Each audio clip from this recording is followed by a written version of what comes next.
losako na baimboka wabino prophète surnaturel MB Élysée, défenseur et peuple congolais, Motambwisi ya mouvement citoyen, un Congo libre.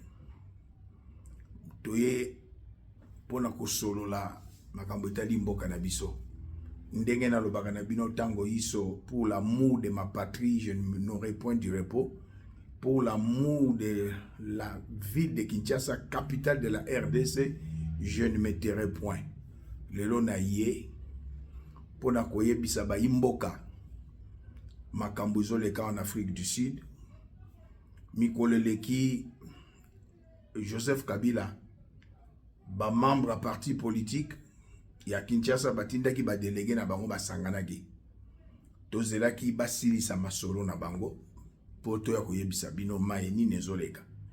Bazalaki na mokonzi mboka ya kala, un ex-président oyo azali ko soutenir Joseph Kabila, mais c'est Tambumbeki na bato mosusu basanganaki pona kosala ete opposition à Kinshasa bazala na Motambwisi criminel, terroriste, sanguinaire, rwandais, touti Joseph Kabila.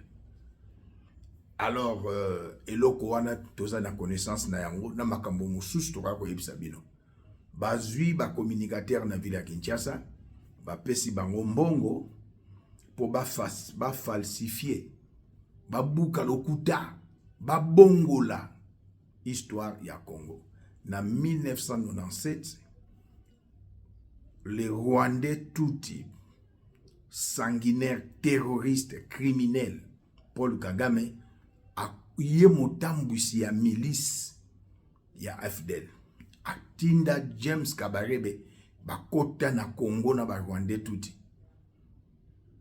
James Kabarebe a comme chef d'état-major ya armée na biso ya Congo, motabosani yangote.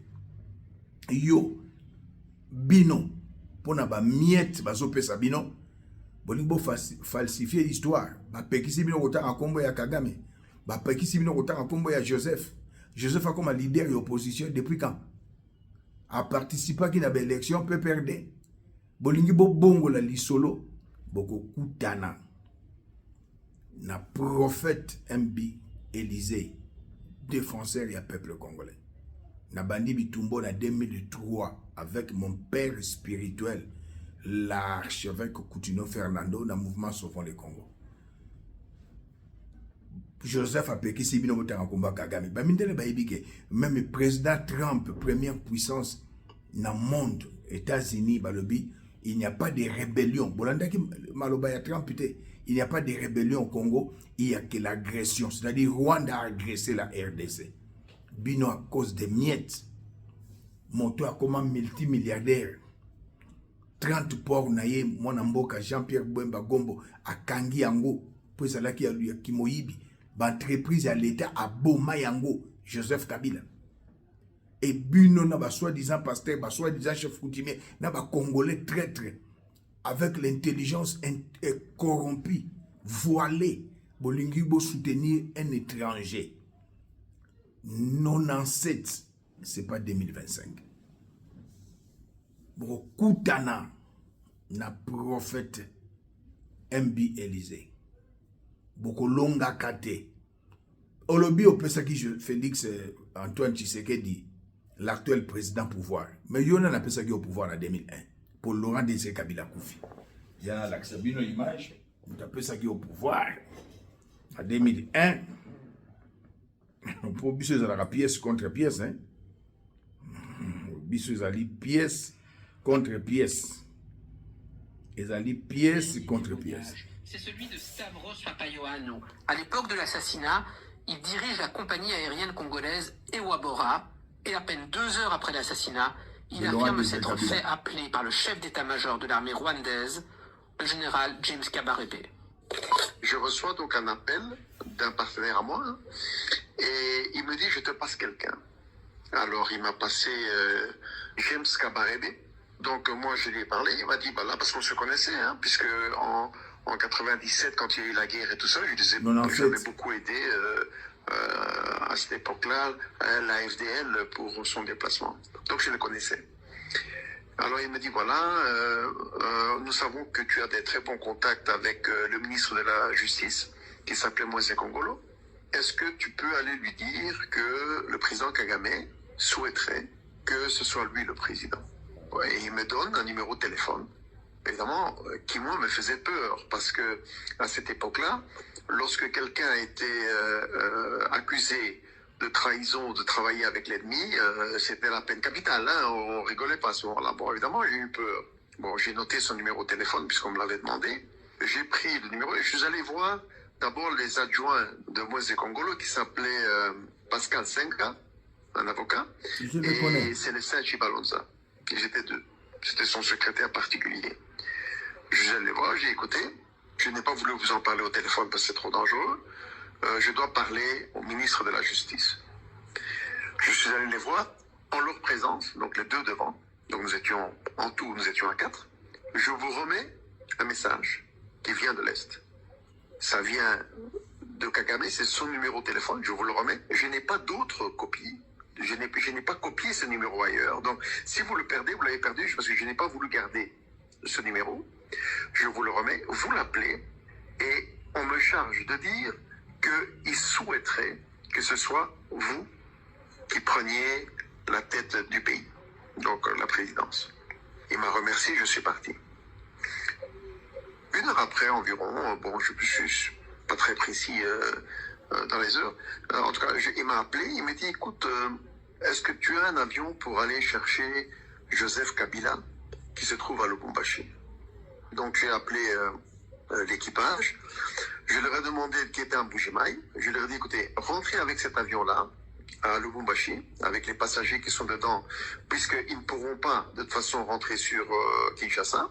Vous rentrez sur Lubumbashi, vous déposez tous les passagers à Lubumbashi, et vous allez prendre là-bas Joseph Kabila, et vous allez me l'amener ici à Kinshasa.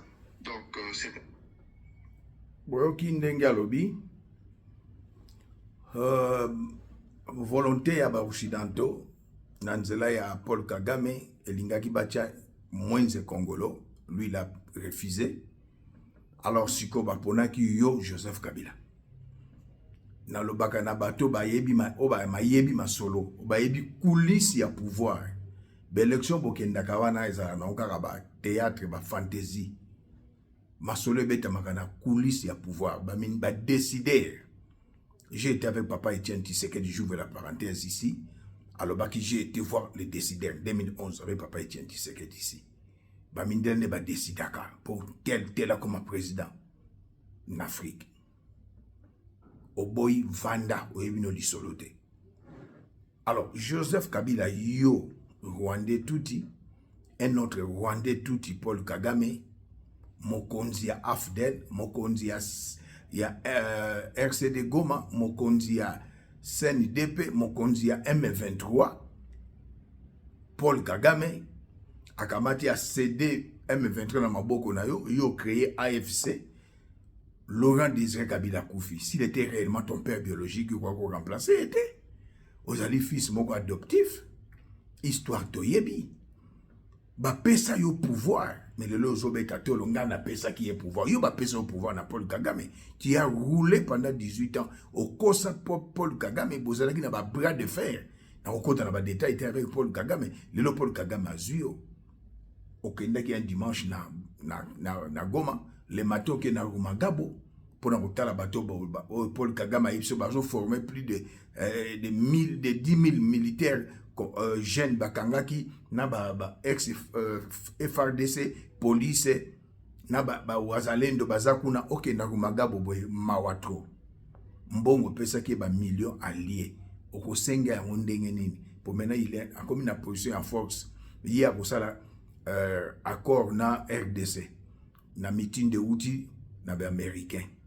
Alors yo congolais de partout aux Hollandais Joseph Kabila ozo ke na Goma na bazolo ba décide de gauche à droite bolanda bangote wakancha un menteur, un mendiant, il était dans l'IDPS aye na Kinshasa azui poste était à balukeli ndeko na ye mbwa etali bango mais c'est un traître.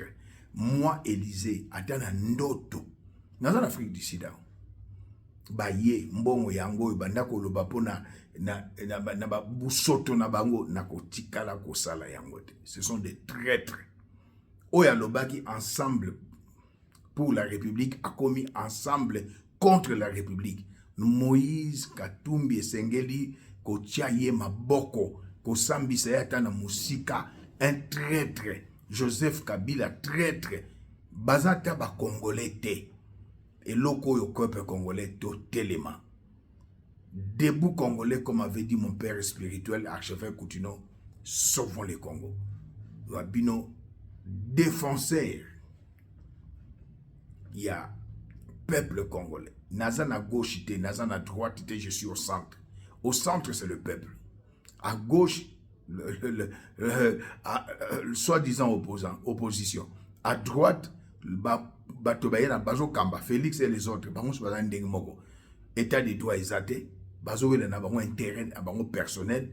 Le peuple d'abord, au papa Tchena Tikaki exaté. Na Lobeli Félix et Joseph Kabila, les Rwandais tout, mais Botana Makambo, yé au peuple Bochela qui motema. Nazo Sabino Makambo, peuple Bochela qui motema na Félix. Mais na Sabino dossier moko, o izana batu mingi te. Anticiper. Asali cellule moko na présidence Félix Antoine Tshisekedi. Cellule wana ezali lokola programme à 100 jours à salaki na oyo nani ce monsieur Vital Kamerhe. Je vais vous le présenter, c'est vraiment honteux. Makambu mwana mboka Félix Antoine Tshisekedi asali oyo tobengi yango mawa. Cellule na présidence, la cellule a pour mission d'assurer la coordination stratégique des travaux préparatoires et de négociations relatives au partenariat stratégique RDC, États-Unis RDC. Yango nazola kisababiloko mnalombango makambo ezebele. Peuple congolais eza mawa. Cellule est composée comme suit. Direction Anthony Kinzo Kamole, directeur de cabinet du chef de l'État. Il y a des superviseurs, il y a cellule. Et elle est similaire na programme il y a 100 jours. Bangonde bako gérer 500 milliards il y a dollars. Bangonde bakbwakisi gouvernement. Congrès américain et yebi li solo il y a 500 milliards. Mais parlement na biso ba yebi amote. Deux chambres ina batikal kozala réunité. Yami bal motomi balé madame Thérèse Kaimwamba Wagner, ministre d'État, ministre des Affaires étrangères, coopération internationale et francophonie. Mbiamisa Tokizito Paka Mbomba Kapinga Mulume, ministre des Mines. Quatrième, Patrick Mpoyi Luabeya, envoyé spécial du président de la République, président du conseil d'administration de ARECOM, coordonnateur. Cinquième, Sumbu Sita Mambu, représentant du chef de l'État. Sixième, Guy Robert Lukama Kunzi, président du conseil d'administration de Gécamine. Septième, Maître Pascal Agbo-Yibor, avocat associé du cabinet Asafo et compagnie. Huitième, Monsieur Jean-Claude Kabongo Ndoki, expert. Président de la République Asali Soni. Oezali gouvernement parallèle. Oezali similaire na programme il y a 100 jours. Mais je sais, président Olobaki, après mandat liboso, Berer a passé et kozongate. Mais Osali Yango, yo bazali na secrétariat technique, bazali bato mitanu, groupe d'experts, baza 9. Au total, ceux qui tozui baza na directoire, baza 8, na secrétariat, baza 5, ça fait 13, ba expert, baza 9, ça fait 22. Bango wana bako gérer 500 milliards, gouvernement koye baku touté, ministre ya justice, plutôt ministre ya finance, ni ya budget, bakoye bate mbongo bimi wapi mbongo ekoti wapi. Total, la décision numéro 25/020 du 12 mai 2025. Bah, ça là, on a anticipé. Gouvernement a changé et talibinoté. Où ils allaient le programme il y a 100 jours bis pour balier à 500 milliards. De côté les Mélabino.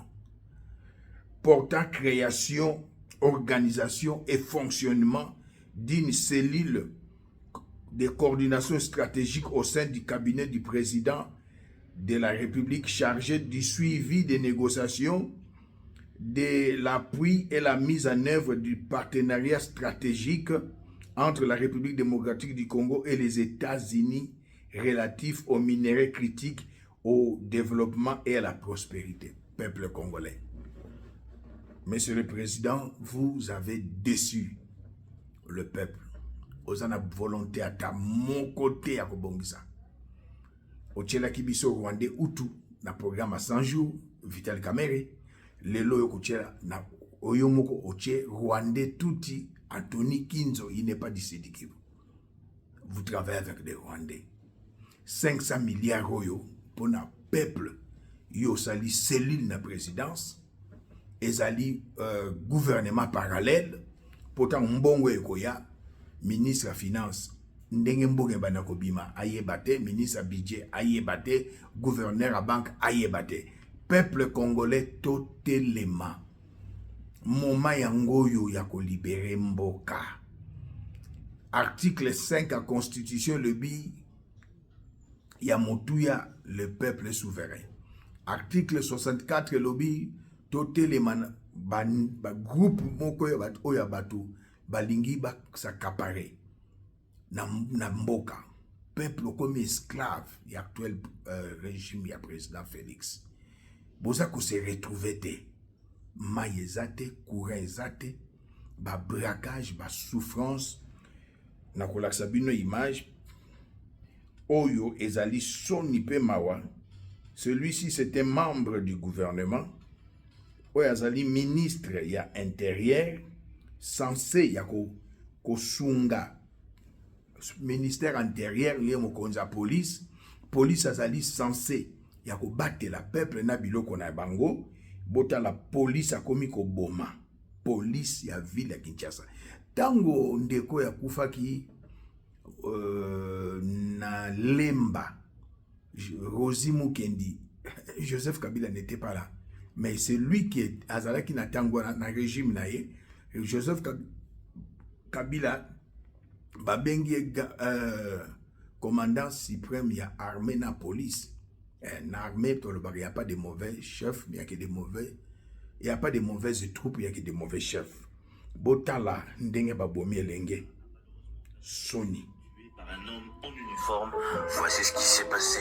Alors les faits se sont déroulés dans la nuit du lundi 26 mai sur l'avenue de la Presse au croisement Bokassa-Funa. Selon son frère qui a assisté à la scène, Joël revenait d'acheter du pain aux alentours de 23h. En arrivant devant son portail, il a aperçu deux hommes dont l'un en tenue civile accompagné d'un autre homme en tenue militaire, les deux sur une moto, tentant de forcer son frère à monter à bord de la moto. Pensant à un enlèvement, Joël s'approcha pour intervenir et venir en aide à son frère, mais à peine repéré, l'homme en uniforme ouvrit le feu sur lui. Touché par 4 balles, le jeune Joël s'est effondré. Sur place, il a perdu la vie.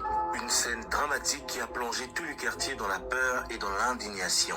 Le jeune Joël n'avait aucun problème avec qui que ce soit. La famille réclame qu'une seule chose, que justice soit rendue en mémoire de leur enfant. Une grosse perte, il avait toute la vie devant lui. La population lance un cri d'alerte aux autorités afin de renforcer la sécurité sur la ville de Kinshasa. Justice pour Joël, c'était entendu dans l'informateur. Il n'y a pas la justice dans notre pays. Vous voyez, Joël Akufika Kaboye, balingi ba ambanzo aleki ndeko na ye ba kende na ye ya ye oza ina tenue militaire à Beti Masasi. C'est pas fini.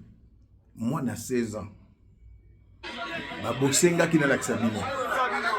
Moi na 16 ans ba boni.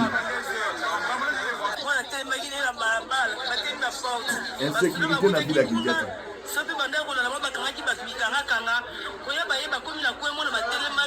na bango na porte lupango babeti mokongo boyende babeti masasi mwana bakela mwana susu kuna lisusu l'hôpital bakela mwana susu l'hôpital kuna mwana kufi bana o bakela bana l'hôpital bazusu ba criminel stand na bakangi bana baboteli ba osu ba téléphone finalement tokomi ba mbuo tokomi ba ntabo ba insécurité à vie mwana beti mwana basala mwana ateli ba mwana kufi toki mwana to mwana to tsate bakila mwana mwasi senza bakila mwana ndako mwana kima sili motema bakila mwana ndako leta bakule